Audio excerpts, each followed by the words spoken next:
पक्ष चालवायला असं त्यांनी म्हटलेलं आहे. आता तो त्यांचा विषय आहे, त्यांनी काय करायचं, सोबळावर जायचं. पण ही वस्तुस्थिती आहे की एकेकाळी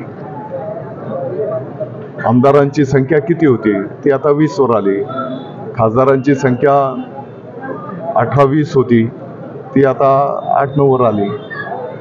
त्यांचं चिंतन त्यांनी केलं पाहिजे. त्या माध्यमातून या निवडणुका लढणार आहात की शिवसेना महायुतीच्या संदर्भामध्ये माननीय मुख्यमंत्री महोदय, माननीय दोन्ही उपमुख्यमंत्री महोदय वरिष्ठ पातळीवर बसून चर्चा करतील.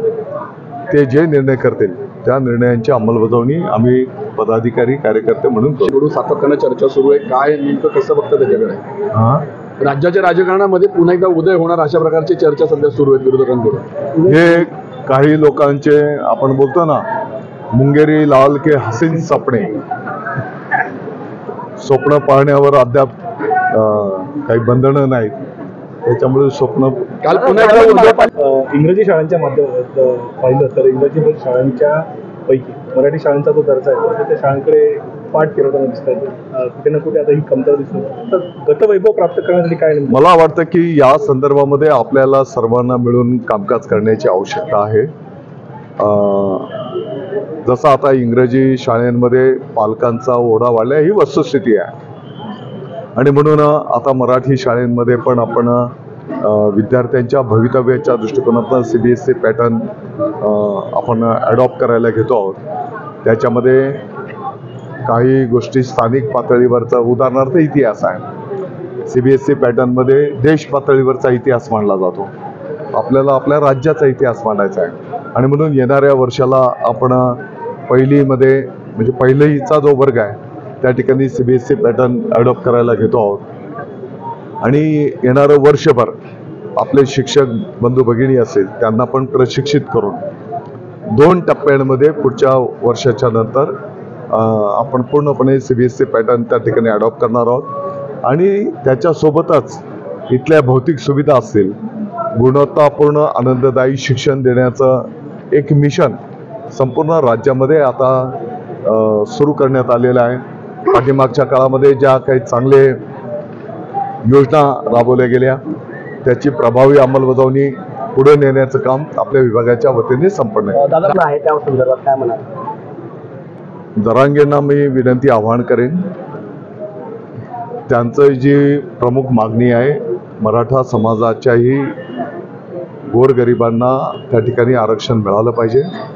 आपण बघितलं असेल की यापूर्वीच्याही काळामध्ये या मागणीच्या अनुषंगाने माननीय तत्कालीन मुख्यमंत्री महोदय, आताचे उपमुख्यमंत्री महोदय एकनाथजी शिंदे साहेबांच्या नेतृत्वाखालच्या युतीच्या सरकारने 10% मराठा समाजाच्यासाठी आरक्षण घोषित केलेलं आहे.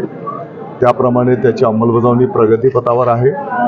आणि माननीय सर्वोच्च न्यायालयामध्ये या संदर्भातला एक जी क्युरेटिव्ह पिटिशन आहे ती पण तिकडे प्रलंबित आहे. आणि त्या माध्यमातून पण संपूर्ण महाराष्ट्राचं सर्वेक्षण करून मराठा समाजामध्ये पण मागासलेले अनेक गोरगरीब बांधव आहेत, त्यांना शैक्षणिक असेल, नोकरीच्या संदर्भातल्या आरक्षणाची आवश्यकता आहे. हा संपूर्ण अहवाल त्या ठिकाणी आपण मांडायला घेतो आहोत. आणि म्हणून या सर्व गोष्टी प्रगतीपथावर आहेत. आपले जुने सहकारी असणारे हिललांच्या कार्यक्रमासाठी प्रथम झालेले काय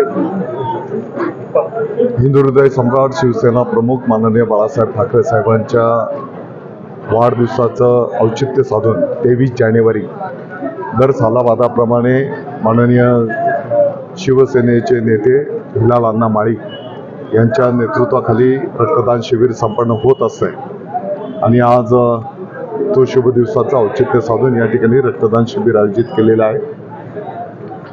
माननीय शिवसेनेचे सचिव भाऊ चौधरी, शिवसेनेचे सर्व जिल्हा प्रमुख पदाधिकारी या शुभ कार्याला शुभेच्छा देण्याच्यासाठी आम्ही सगळ्या आलेलो.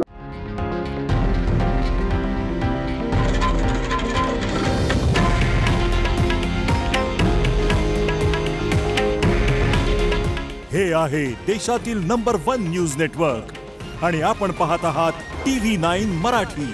काळजी तुमची, हित महाराष्ट्राचं.